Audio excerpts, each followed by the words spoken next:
The alarms screamed through every corridor of the medical frigate. Do-yun ran toward the emergency bay, his white coat flying behind him. He had been a trauma surgeon for 10 years, but his heart still raced when the alarms went off like this. "What happened?" he shouted at Yuna, his head nurse, who was already preparing the surgical bay. "Friendly fire incident," she said, her voice tight. "The Thessians attacked us thinking we were a military ship. They stopped when they realized we're a hospital.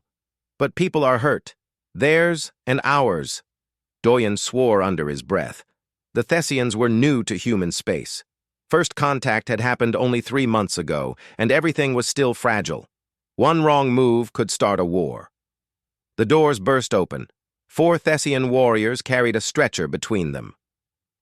The being on it was clearly female by Thessian standards, though she was larger than any human man. Her skin was pale silver, almost like metal. 4 arms hung limp at her sides. Silver blood pooled beneath her. "Put her there!" Do-yun pointed to the main surgical table. The Thessians obeyed, but they didn't leave. They stood along the walls, weapons still strapped to their backs, watching him with eyes that held no trust. Captain Wanho entered behind them, his face grave. "Dr. Kang, this is Velrith. She's a high commander in their fleet.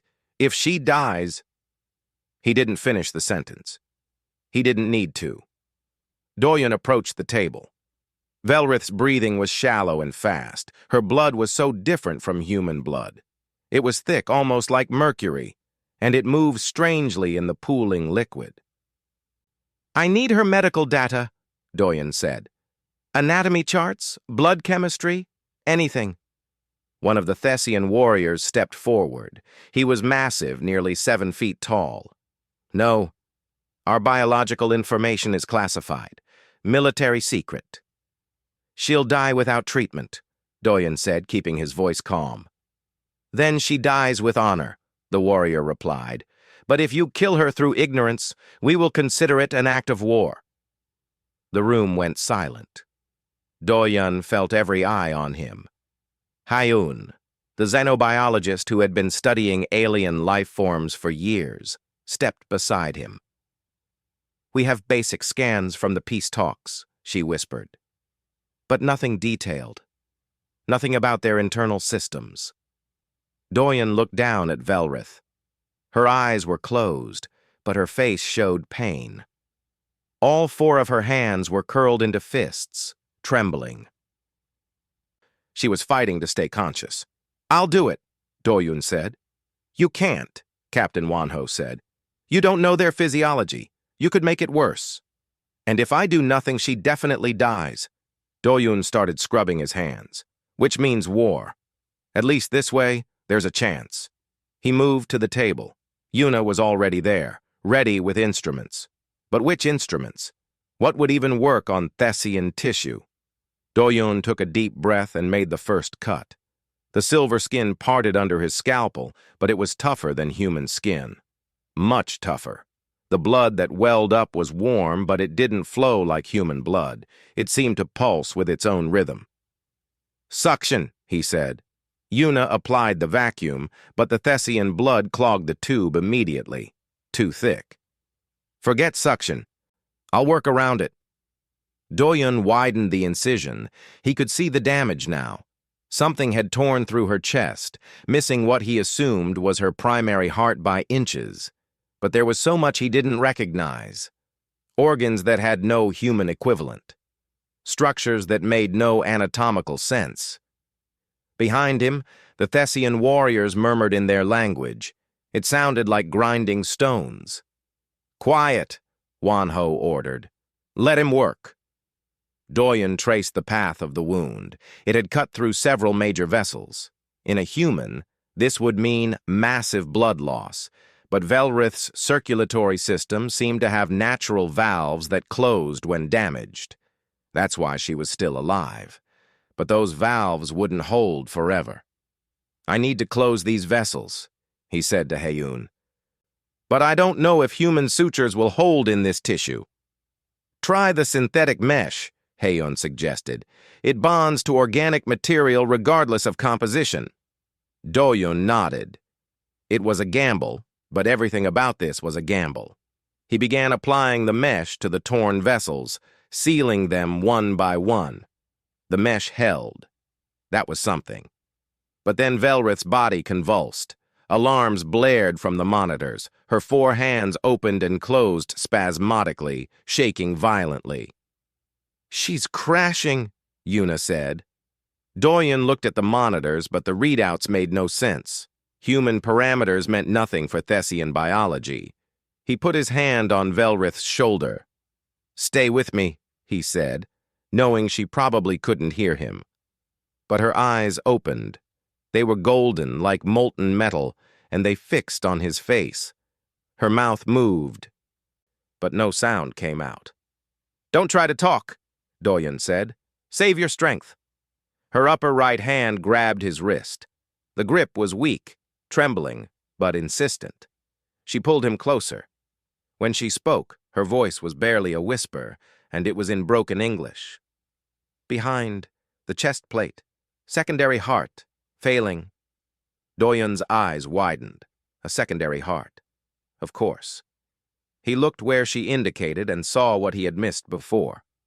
A bony plate, like armor, built into her anatomy. Behind it, he could now see the faint pulse of another organ struggling to keep rhythm. "I need to access it," he said to Velrith. "But I don't know how without causing more damage." Her hand shook against his wrist, but she guided it to a point on her chest. "Here, pressure point. Plate releases." Doyen pressed where she indicated. The bony plate clicked and shifted, revealing the struggling secondary heart beneath. It was smaller than the primary heart, beating erratically. "It's torn," he said. "I need to repair it." Velrith's hand fell away from his wrist. Her strength was gone. But she had given him what he needed to know. For the next 2 hours, Doyen worked with hands that never trembled, even though his mind raced with doubt. He repaired the secondary heart using techniques he had never tried before, adapting human cardiac surgery to alien anatomy through pure instinct and desperate hope. Heian fed him information from the scans they had, comparing Thessian physiology to similar Earth species. Yuna anticipated his every need, passing instruments before he even asked. The Thessian warriors watched in absolute silence. Finally, Doyun stepped back. The secondary heart was beating strong and steady. The primary heart had stabilized. The vessels were sealed. Velrith's breathing had evened out. "She's stable," he said, exhausted. The Thessian warriors didn't move. Their leader, the massive one who had refused to share medical data, stepped forward. He looked at Velrith, then at Doyun. "You saved her," he said. It wasn't a question, but his tone held something Doyen couldn't quite identify. Confusion, maybe, or disbelief. "Yes," Doyen said simply. "She will need recovery time," the warrior said. "We will remain here, to guard her." "To make sure I didn't sabotage her, you mean?" Doyen said quietly. The warrior's golden eyes met his. "Yes." Doyen nodded. He understood. Trust had to be earned, especially between species that barely knew each other. He had just performed surgery on one of their commanders using guesswork and improvisation. They had every right to be suspicious. But as he left the surgical bay, Doyun couldn't stop thinking about Velrith's shaking hands, how she had overcome her pain and pride to help him save her life. That took more courage than any weapon could provide. Maybe there was hope for peace after all. 3 days passed in careful tension. Velrith remained in the recovery ward, unconscious but stable. The Thessian warriors never left her side. They stood like statues, watching every human who entered the room, their hands never far from their weapons. Doyen checked on her every few hours. He monitored her vital signs, adjusted medications, and watched for any sign of infection or rejection. Human medicine working on alien biology was still a mystery. Every hour she survived felt like a small miracle. On the morning of the 4th day, Doyen entered the recovery ward to find Velrith's eyes open. She was staring at the ceiling, all four of her hands resting on her chest. When she heard him enter, her head turned slowly toward him. "Doctor," she said. Her voice was stronger now, though still rough. "You're awake?" Doyen approached her bedside, checking the monitors. "How do you feel?" "Weak." The word came out like an insult to herself. "Helpless. Shamed." Doyen frowned. "You were seriously injured. Weakness is normal during recovery." "Not for Thessians." Velrith's golden eyes studied him. "Leave us," she said to her guards in her own language. The warriors looked uncertain. Their leader, the one Doyen had learned was named Korth, stepped forward. "Commander, we are ordered to protect you." "And I am ordering you to leave." Velrith's voice carried authority despite her weakened state. "I will speak to the human doctor alone." The warriors exchanged glances. Finally, reluctantly, they filed out of the room. Korth was the last to leave, and he fixed Doyen with a warning glare before the door closed. "They don't trust me," Doyen said. "They don't trust anyone." Velrith shifted on the bed, wincing. "Including me now." "Why?" "Because I was weak in front of an alien. Because I asked for your help during the surgery." She looked at her hands, opening and closing them slowly. "In Thessian culture, showing weakness is the greatest shame. Warriors who cannot fight are given the honor death." Doyen felt a chill. "You mean they're killed?" "We prefer to say they are released from shame." Velrith met his eyes. "A Thessian who is too weak to serve has no purpose. It is mercy to end their suffering." "That's not mercy," Doyen said, unable to keep the anger from his voice. "That's giving up on them." "Is it?" Velrith's tone was genuinely curious. "Your species sees it differently?" "Yes." Doyen sat in the chair beside her bed. "We believe every life has value. No matter how weak or injured someone is, they deserve a chance to heal, to live. Even enemies?" "Even enemies." Velrith was quiet for a long moment. "During the surgery, when my hands were shaking, I could feel death coming. In that moment, I was supposed to accept it with honor. Instead, I fought against it. I helped you." Her four hands curled into fists. "I don't know if that makes me a coward or a fool." "It makes you someone who wanted to live," Doyen said gently. "But why did you want me to live?" Velrith's voice rose slightly. "I am nothing to you. My people attacked your ship. Hours before you saved me, I would have killed you without hesitation if ordered. So why risk everything to save an enemy?"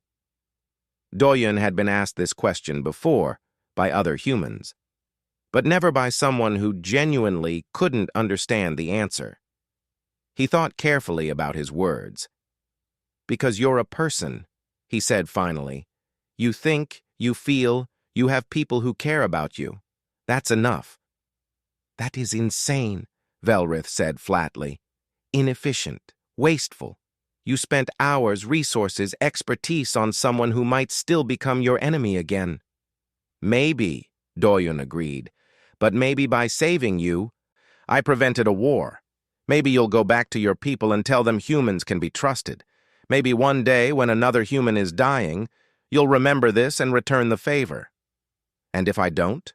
If I go back and nothing changes?" Doyen smiled sadly. "Then at least one person is alive who wasn't before. That's enough for me." Velrith stared at him like he was speaking a foreign language. "Your species confuses me, Dr. Kang. You fight wars, you build weapons, you defend yourselves fiercely. But then you do this." She gestured to her healing body. "You saved the life of a warrior from a species you barely know. Where is the logic?" "It's not about logic. It's about compassion." "Compassion." Velrith tested the word. "We have this concept. It means feeling sorry for the weak. We are taught to suppress it." "That's not what it means to us," Doyen said. Compassion is recognizing that someone else's suffering matters, that their life has value even if it doesn't benefit us directly. But it must benefit you somehow, otherwise why do it? Because it's right. Velrith's hands started shaking again, not from pain this time, but from something deeper, confusion, maybe even fear. When I was on that table, when my hands were shaking and I couldn't even hold a weapon, when I had nothing to offer you and could only lie there weak and helpless, why did you still see me as someone worth saving? The question hung in the air between them. Doyen realized this was the moment that mattered. Not the surgery, not the politics. This question, from a warrior who had never imagined her life could have value beyond her strength. Because your worth isn't based on what you can offer me, Doyun said quietly. You're not valuable because you're strong or useful or an ally. You're valuable because you exist. Because you're alive and conscious and capable of experiencing this universe. That alone makes your life worth preserving. Velrith closed her eyes. When she opened them again, they were bright with something that might have been tears, though Doyen wasn't sure if Thessians could cry. I don't understand, she whispered. I want to, but I don't. How can your species afford to think this way? How can you waste compassion on everyone, even those who don't deserve it? Who decides who deserves compassion? Doyen asked. The moment we start picking and choosing who gets to live based on their worth to us, we stop being healers. We become executioners. But that's exactly what we are, Velrith said. Thessians decide worth every day. The weak die. The strong survive. That's how we built our civilization. And how's that working out? Doyen asked gently. Velrith looked away. We are powerful, respected, feared across a dozen systems. But are you happy? The question seemed to strike her like a physical blow. She didn't answer. Doyen stood up. You should rest. Your body is still healing. Dr. Kang, Velrith called as he reached the door. This question I asked you, about why you saved me. I need to understand the answer. Will you help me understand? Doyun turned back. The mighty warrior looked small in the hospital bed, all four of her hands resting uncertainly on her chest. I'll try, he promised. As he left the room, he passed the Thessian guards returning to their posts. Korth grabbed his arm. What did she say to you?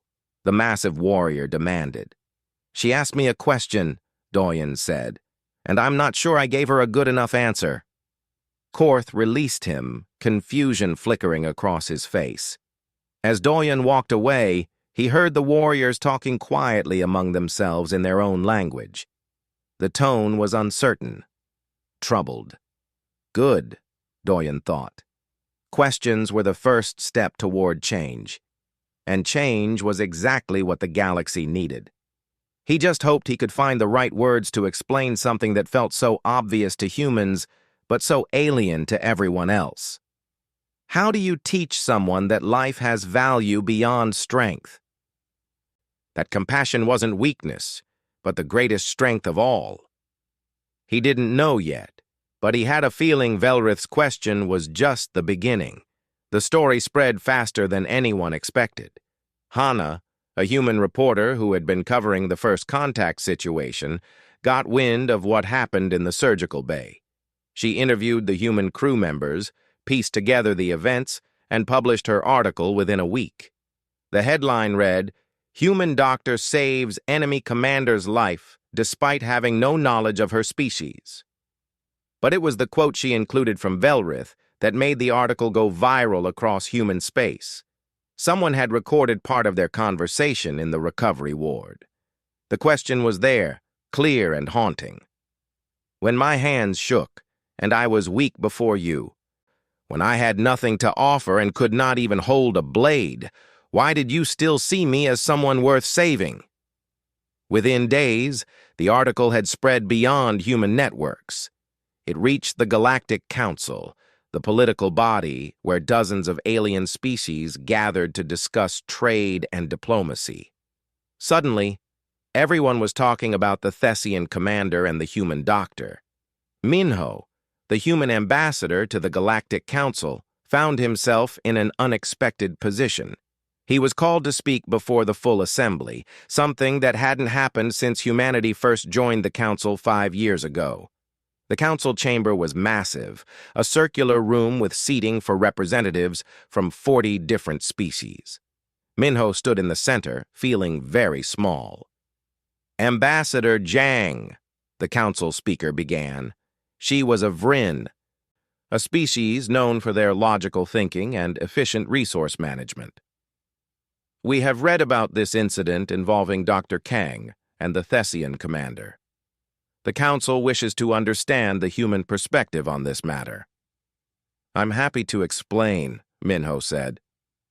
"The question is simple," another representative spoke up. He was Corthan, built like a living rock formation. "Why waste resources on healing an enemy? Resources that could be used on your own people?" Minho took a breath. "Because we don't see it as waste. We see every life as having value." "Value is determined by utility," the Vrin speaker said. "An enemy has negative utility. They pose a threat. The logical action is elimination, not preservation." "Perhaps that's logical," Minho agreed. "But humans don't make medical decisions based purely on logic. We make them based on ethics. Ethics that endanger your own species," a reptilian representative hissed. "What if this Thessian commander recovers and attacks you again?" "Then we'll defend ourselves," Minho said. "But that doesn't change the fact that in that moment, she was a patient who needed help. Our doctors take an oath to preserve life. All life." The chamber erupted in discussion. Some species seemed intrigued. Others were clearly skeptical. A few were openly hostile to the idea. The Vrin speaker called for order. "Ambassador, are you saying humans would treat even your worst enemies if they were injured?" "Yes. Even if it cost you resources you needed for your own people?" "We try to save everyone," Minho said. "Obviously, we prioritize when necessary. But we don't refuse treatment based on who someone is or where they come from." A new voice spoke up.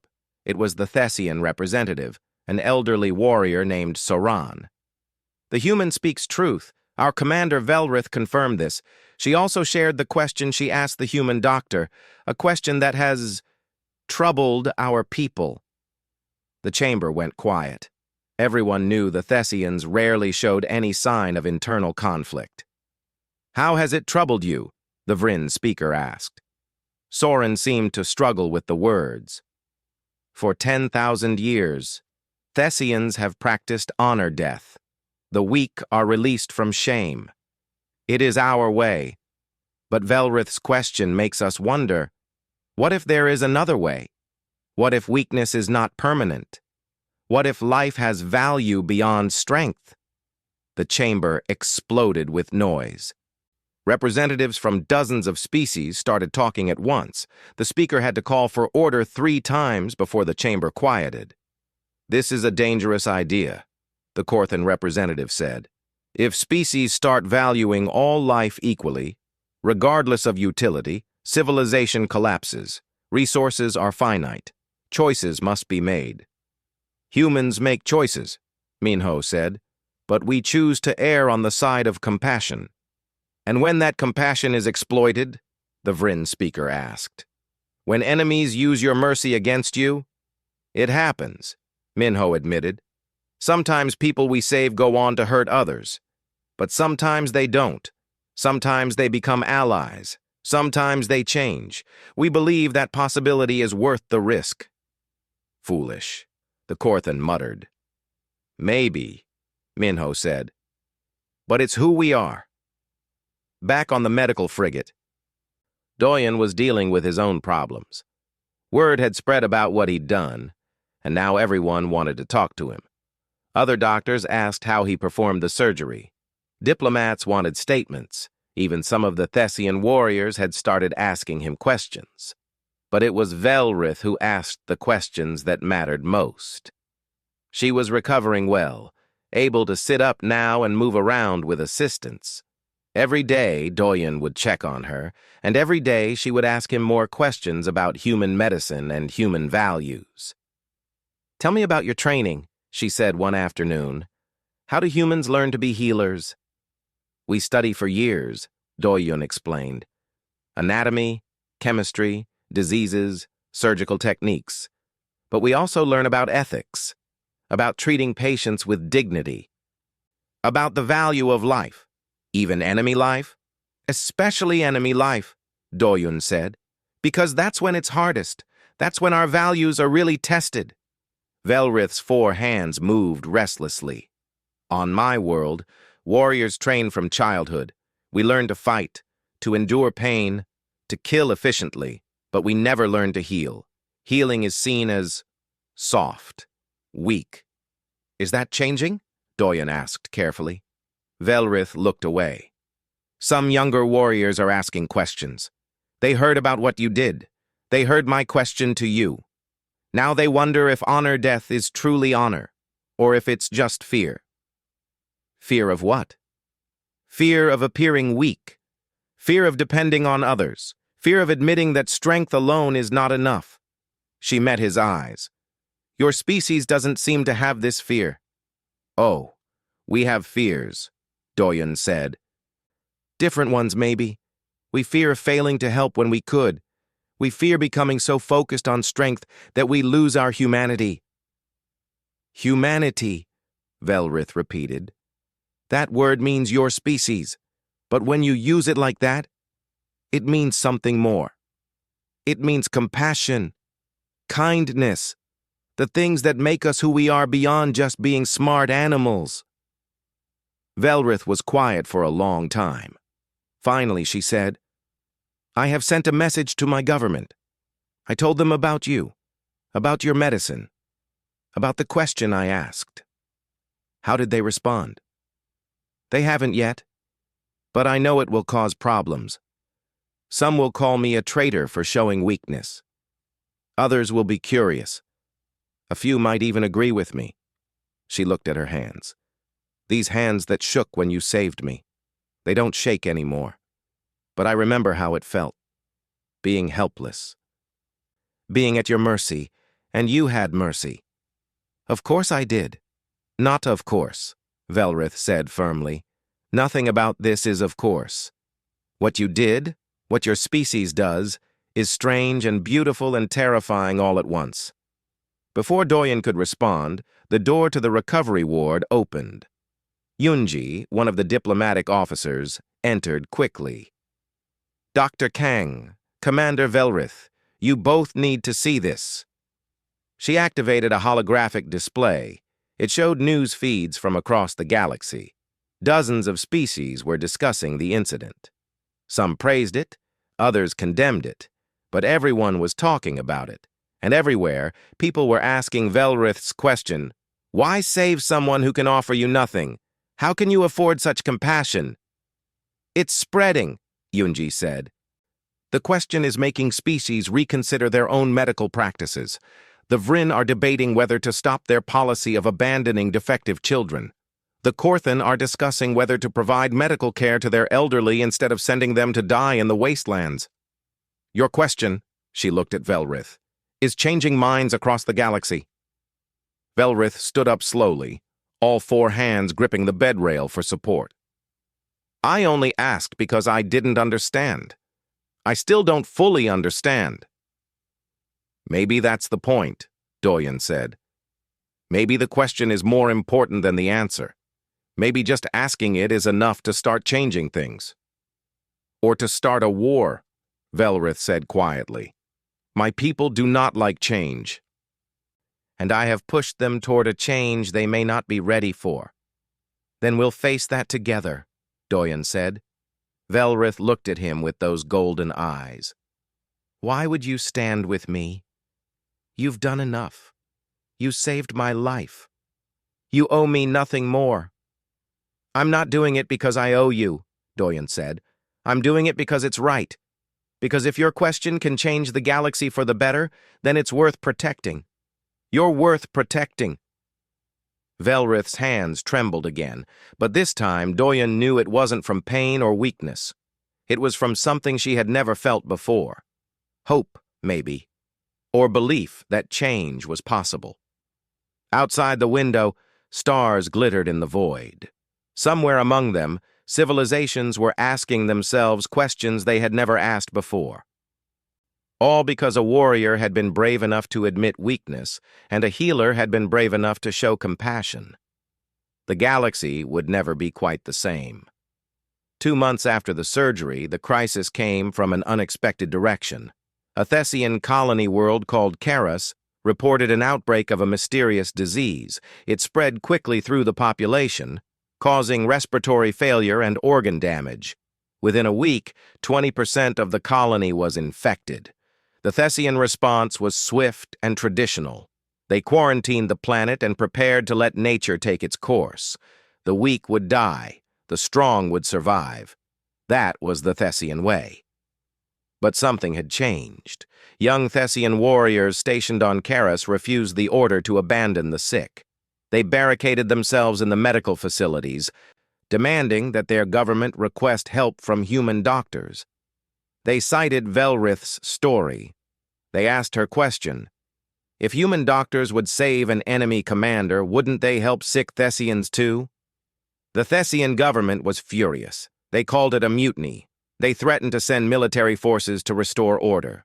But the young warriors stood firm, and the sick colonists supported them. The standoff made galactic news. Everyone watched to see what would happen when Thessian tradition collided with this new idea of universal compassion.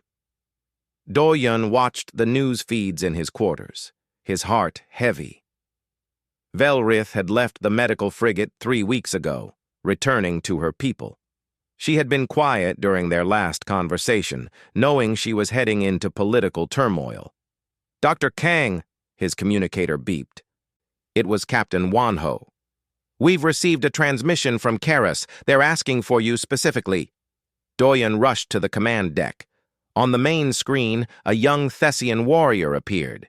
She looked exhausted, all 4 of her hands shaking slightly. "I am Nara," she said in careful English. "I lead the warriors protecting the sick on Karas. We need help. We've heard what you did for Commander Velrith. We're asking if you'll do the same for us." "Of course," Doyen said without hesitation.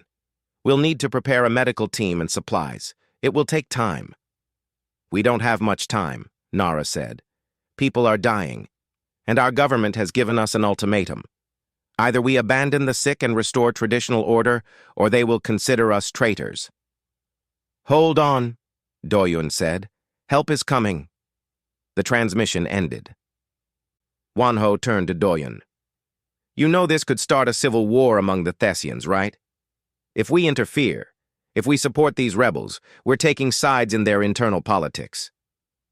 "They asked for help," Doyen said. "That's all that matters. The diplomats won't see it that way. Then the diplomats can file their complaints after we save lives." Wanho smiled grimly. "I was hoping you'd say that. I've already started preparing a medical shuttle. How many doctors do you want to take?" "As many as will volunteer." Within an hour, Doyun had his team. Yuna volunteered immediately, of course. So did Hayun, the xenobiologist. 5 other doctors and nurses joined them. They loaded the shuttle with medical supplies, portable equipment, and every piece of xenobiology data they had on Thessian physiology. As they prepared to launch, Doyun received a private transmission. It was Velrith. "Dr. Kang," she said. Her image showed her in formal military armor, standing in what looked like a government building. "I've heard about Karas, about what you're planning." "I have to help them," Doyen said. "I know, and I support you. But you need to understand what you're walking into. This isn't just about disease. This is about our entire way of life being challenged. There are Thessians who would rather let their own people die than admit that our traditions might be wrong." "Are you one of them?" Velrith's 4 hands curled into fists. "No, I've spent the last 2 months trying to understand your answer to my question. I've read your human philosophy, your medical ethics, your history, and I've realized something. Our strength hasn't made us great. It's made us brittle. We're so afraid of appearing weak that we've lost the ability to adapt, to change, to grow. What are you going to do? Doyen asked. I'm going to Karis too. I'm bringing warriors who believe as I do. We'll protect you and your medical team while you work. But Dr. Kang, you should know that I've been officially censured by our military command. Half our government calls me a traitor. The other half is debating whether to support me or not.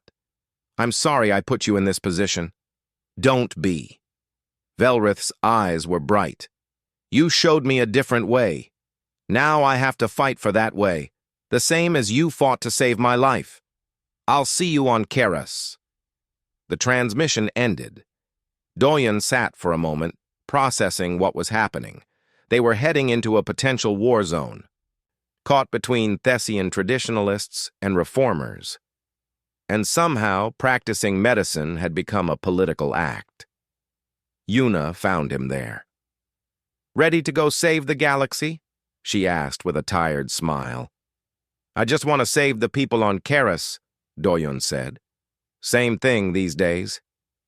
The shuttle journey to Karis took 6 hours. During that time, Doyen and his team studied everything they could about the disease. The symptoms were similar to several human illnesses, but the progression was different, faster, more aggressive.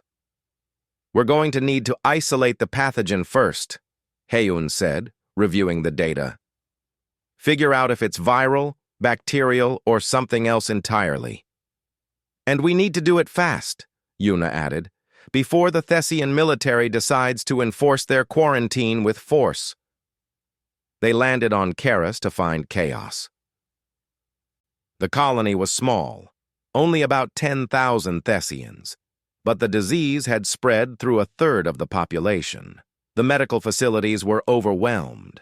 Young warriors stood guard outside, weapons ready, facing off against a line of traditional Thessian military forces 100 yards away.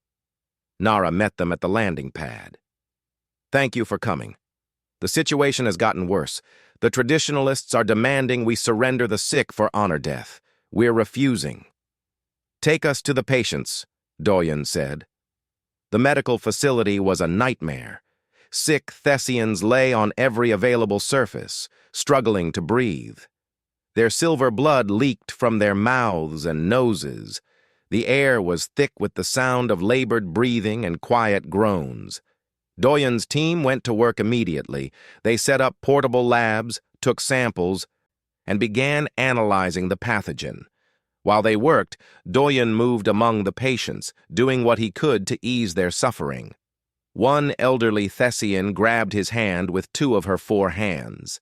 "Human doctor," she wheezed. "Why help us? We are dying, weak, worthless by our own laws." "You're not worthless," Doyen said gently.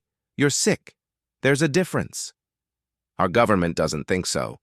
"Then your government is wrong." The old Thessian's eyes widened. Then she laughed, a sound that turned into coughing. "Bold words, human. You might not survive speaking them." "I'll take that risk." Hours passed. Heiyun identified the pathogen, a virus unlike anything in their databases. It attacked Thessian respiratory systems specifically, bypassing their natural defenses. Worse, it was mutating rapidly. "We need to develop a treatment fast," Heiyun said, "but testing will take time we don't have." "Then we skip some of the testing," Doyen said. "That's dangerous. We could make things worse." "People are dying now. We have to try." They worked through the night, developing a treatment cocktail based on human antivirals modified for Thessian biology. It was a guess, an educated guess, but still a guess. Doyen administered the first dose to the sickest patient, a young warrior who was barely breathing. The team watched anxiously. 10 minutes passed. 20. Then the warrior's breathing eased slightly. Her silver blood stopped flowing from her nose. "It's working," Yuna whispered. They began treating everyone they could. Not all of them survived, but more lived than died. The tide was turning. Outside, the standoff continued. Then, 3 days into their work, Velrith arrived with her forces. She landed between the two groups of Thessian warriors and stepped out alone. "I am Commander Velrith," she announced in her own language, loud enough for everyone to hear. "The human doctor inside this facility saved my life when I had nothing to offer him. Now I will protect him while he saves more lives. Any who wish to stop him will have to go through me." The traditional forces hesitated. Velrith was a hero, a decorated commander. Attacking her meant attacking everything she represented. A massive warrior stepped forward from the traditional side. It was Korth, the one who had guarded Velrith during her recovery. "Commander," he said, "you are betraying our ways." "No," Velrith replied. "I'm trying to save them. Our ways are killing us, Korth. Not with honor. With stupidity. These people don't need to die. The humans can save them. Why would we refuse help out of pride? Because we are Thessian. We are strong." "Are we?" Velrith swept her 4 arms wide. "Look at us, pointing weapons at each other over whether sick people deserve treatment. Is this strength? Or is this fear pretending to be strength?" Korth stood silent. Then, slowly, he lowered his weapon. "What did the human teach you, Commander?" "He taught me that strength and compassion aren't opposites," Velrith said, "that showing mercy doesn't make you weak, and that asking for help is braver than dying alone." She paused. "He taught me by answering a question I asked him, a question I'll ask you now." She stepped closer to Korth, her voice carrying across the silent battlefield. "When we are weak, when we can offer nothing, when we are at our most vulnerable, do we still deserve to live?" The humans say yes. What do you say? The question hung in the air like a challenge. Korth looked past Velrith to the medical facility, where human doctors worked to save Thessian lives. Then he looked at his own warriors, weapons raised against their own people. Finally, he made his decision. Korth lowered his weapon completely. Then, to everyone's shock, he walked past Velrith toward the medical facility. "I will help guard the humans," he said. "If they can save our people, then that is strength worth protecting." One by one, other traditional warriors followed him. Not all of them. Some retreated, unwilling to abandon centuries of tradition, but enough stayed that the immediate threat ended. Velrith found Doyen in the medical facility, exhausted but still working. "It's over," she said. "For now." "For now?" "The government is furious. They're sending representatives to Karas. They want to see what you've done here." She paused. "They want to see if this new way can really work." Over the next week, more Thessian officials arrived. They watched as Doyen and his team saved life after life. They saw sick Thessians recover, returning to strength. They saw young warriors learning basic medical care from human doctors, asking eager questions about healing instead of killing. And they saw something else. They saw gratitude. The Thessians who survived the illness didn't return to duty immediately. They spent time with their families. They thanked the doctors. They talked about their experience, about what it felt like to be helpless and have someone choose to help them anyway. It confused the traditional leaders. It troubled them. But they couldn't deny what they were seeing. 6 months later, Doyen received an unexpected invitation. The matriarch herself, the supreme leader of all Thessian people, wanted to meet with him on the Thessian homeworld. "It's a trap," Wanho said immediately. "Maybe," Doyen agreed. "But if she wants to talk, I should listen." "The matriarch is ancient," Velrith warned him. "Thousands of years old. She has ruled our people through countless wars. She is tradition-made flesh. If anyone will resist change, it will be her." "Then maybe it's time tradition met something new," Doyen said. The journey to the Thessian homeworld took 2 weeks. Doyen brought a small team, Heian, Yuna, and Sora, a xenopsychologist who had been studying Thessian culture. Velrith accompanied them as their guide and protector. The Thessian homeworld was beautiful and harsh in equal measure. Cities of silver metal rose from red deserts. Everything about the architecture spoke of strength and endurance. They were brought to the matriarch's palace, a massive structure carved from a single piece of dark stone. Inside, they walked through halls lined with statues of ancient warriors. Each one had died in battle, Velrith explained. Each one was honored for their strength. The matriarch waited for them in a circular chamber. She sat on a simple stone chair, all four of her arms resting on its arms. She was enormous, even for a Thessian, and her silver skin had taken on a darker hue with age. Her golden eyes were sharp and calculating. "Dr. Kang," she said in perfect English, "I have heard much about you." "Matriarch," Doyen bowed his head respectfully. "Thank you for inviting us." "I did not invite you out of courtesy," she said bluntly. "I invited you because you are causing problems. I'm just trying to help people. And in doing so, you are destroying thousands of years of Thessian tradition." The matriarch stood, and even though she moved slowly, there was power in every gesture. "Do you understand what you've done? Young warriors now question the honor death. Sick Thessians ask for treatment instead of accepting their fate. You've made my people weak." "With respect, matriarch, I've made them willing to ask for help. That's not weakness. It is to us." She walked closer, towering over him. "Tell me, human doctor, why should I not simply kill you now?" "You are one being. Your death would send a message. It would restore order." Velrith stepped forward, but Doyen held up a hand. "Because you didn't invite me here to kill me," he said calmly. "You invited me here because you have questions, and I think you want answers." The matriarch stared at him for a long moment. Then, surprisingly, she laughed. It was a deep, rumbling sound. "Brave, or foolish, perhaps both." She returned to her chair. "You are right. I have questions. I want to understand how your species can function with such wasteful compassion." "It's not wasteful," Doyen said. "It's an investment." "Explain." Doyen thought carefully. He was being given a chance to make his case to the most powerful Thessian alive. He couldn't waste it. "Every person we save might go on to save others," he began. "The sick child we treat today might become a brilliant scientist tomorrow. The wounded warrior we heal might prevent a war.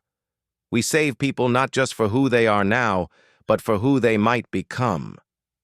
And if they become nothing, if they remain weak, then we still cared for them while they lived. That matters too." "Why?" The matriarch leaned forward. "Why does a weak life matter?" "Because consciousness is rare in the universe," Doyen said. "Every thinking being is precious. Every mind that can wonder, create, love, fear, that's a miracle. We don't throw away miracles just because they're not useful to us right now." The matriarch was quiet. Then she said, "I am dying, Dr. Kang." The room went silent. Velrith looked shocked. Apparently, this was news to her too. "My organs are failing," the matriarch continued. "My time is measured in months, perhaps weeks. Tradition says I should choose honor death, that I should die before I become too weak to rule." "But you don't want to," Doyen said softly. "No." The admission seemed to cost her greatly. "I want to live. I want to see what becomes of my people as they change. I want to know if this new way you've shown us can work. But wanting to live when I should want to die, that is weakness." Doyen stepped closer. "Matriarch, can I examine you?" She looked surprised. "Why?" "Because I'm a doctor, and you're sick. That's all that matters." The matriarch studied him. Then slowly, she nodded. Doyen spent the next hour examining her, using portable scanners and asking questions about her symptoms. Heion assisted, comparing readings to their database of Thessian physiology. Sora watched the interaction carefully, taking notes. Finally, Doyen stepped back. It's serious, but it's not hopeless. With treatment, you could live years longer, maybe decades. And I would be dependent on that treatment, the matriarch said. Weak, unable to rule effectively. Or, Doyen said, you would be alive, still able to guide your people, still able to share your wisdom. Being sick doesn't erase everything else you are. My people will see it as weakness. Some will, Velrith spoke up, but others will see it as strength.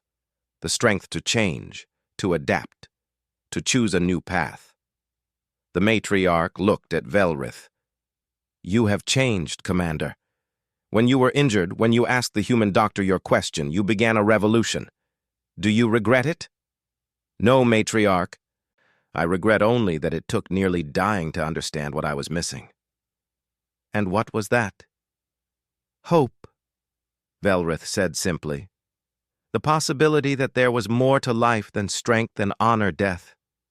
That weakness could be temporary, that asking for help wasn't shameful, but wise. The matriarch stood and walked to a window overlooking her city. If I accept treatment, if I choose to live despite my weakness, what message does that send? That you value life, Doyen said, including your own. And if I die during treatment? Then at least you tried. At least you gave yourself a chance. That's all anyone can ask for. The matriarch was silent for a long time. Finally, she turned back to them. I will make you an offer, Dr. Kang. Treat me. If I survive, I will establish the first true Thessian hospitals, places where the sick can be healed instead of killed. I will send our young warriors to learn from your doctors. I will begin changing our traditions. And if you don't survive? Doyen asked. Then Commander Velrith and her supporters will likely be executed as traitors, and my people will return to the old ways forever. The matriarch's eyes gleamed. Do you accept those stakes? Doyen looked at Velrith. She nodded slightly, her 4 hands steady. I accept, Doyen said, but I need to bring in more specialists. This will require a full medical team. Done. You will have whatever you need. Over the next 3 months, Doyen assembled the best xenobiology and surgical team humanity could offer. They worked in a specially built facility on the Thessian homeworld, treating the matriarch under the watchful eyes of the entire Thessian government. It wasn't easy. The matriarch's condition was complex, requiring multiple surgeries and constant medication adjustments. There were moments when she almost died, when Doyen stood over her, wondering if he'd made a terrible mistake accepting this challenge. But each time she pulled through, and each time she grew stronger. During her recovery, young Thessian warriors began arriving at the medical facility. They wanted to learn. Velrith had put out a call for volunteers, and hundreds had responded. They were tired of being just warriors. They wanted to be healers, too. Doyen and his team taught them everything they could: basic anatomy, emergency medicine, surgical techniques. The young Thessians learned quickly, their natural discipline translating well to medical practice. One young warrior named Jinha approached Doyen during a training session. Dr. Kang, I must ask you something. Commander Velrith's question, about why you saved her when she was weak. Do you have a better answer now? Doyen thought about it. I think the answer is simple. We save you because one day you might save someone else. Compassion isn't something you use up. It's something that grows when you share it. Every life we save might go on to save more lives. It's not waste. It's investment in a future we'll never live to see. Jinha nodded slowly. So, compassion is passed forward? Exactly.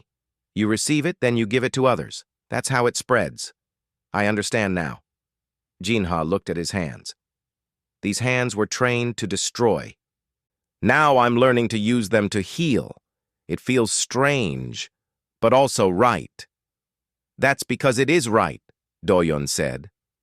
Finally, 6 months after treatment began, the matriarch was declared healthy enough to resume her duties.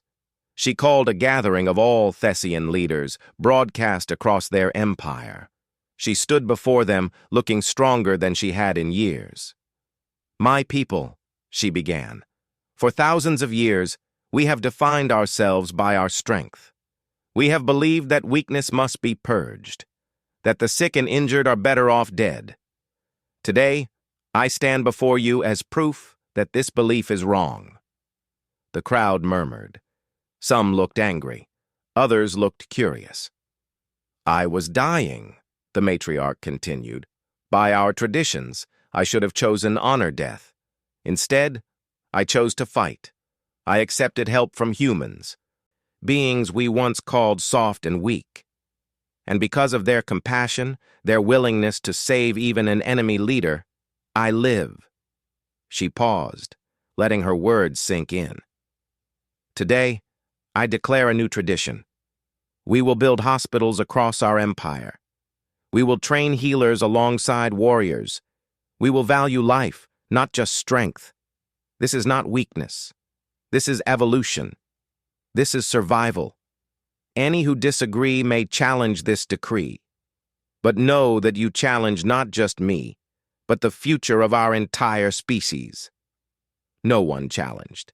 Some left in disgust, but most stayed. Most listened.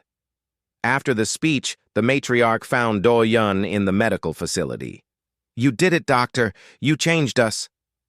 "You changed yourselves," Doyun said. "I just showed you a different path. Commander Velrith asked you a question once about why you saved her when she was weak. She never told me your answer." "I told her that life has value beyond what someone can offer us," Doyun said. "That consciousness itself is precious enough to preserve." The matriarch nodded. "She asked me that question too, you know. Why I thought the weak deserved death. I couldn't answer her. I had no answer that made sense once I really thought about it." She looked at Doyun with those ancient golden eyes. "Now I have a question for you. You've given us so much, changed our entire civilization. What do you want in return?" "Nothing," Doyun said. "This isn't a transaction." "Then what is it?" "It's just what we do. We help, we heal, we hope that others will do the same." The matriarch smiled, showing teeth. "You've created something dangerous, Dr. Kang. An empire of warriors who also know how to heal. Warriors who value life instead of just taking it. The galaxy will never be the same." "Is that a bad thing?" "No," the matriarch said. "I think it might be the best thing that ever happened to us." 3 years later, Doyun stood in the newly opened Velrith Memorial Hospital on Karas, the colony world where the plague had started. The hospital was staffed by Thessian healers, all trained in the methods humans had taught them. Velrith stood beside him, watching young Thessian doctors care for patients with gentle efficiency. "They're good," she said. "Better than I expected." "They had a good teacher," Doyun said. "They had many good teachers." Velrith turned to him. "I've been thinking about my question. The one I asked you years ago, when my hands were shaking and I didn't understand why you saved me. And? I think I finally have an answer.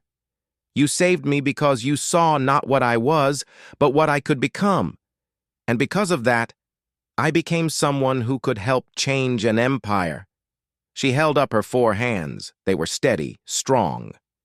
"These hands don't shake anymore, Dr. Kang, and now they save lives instead of taking them."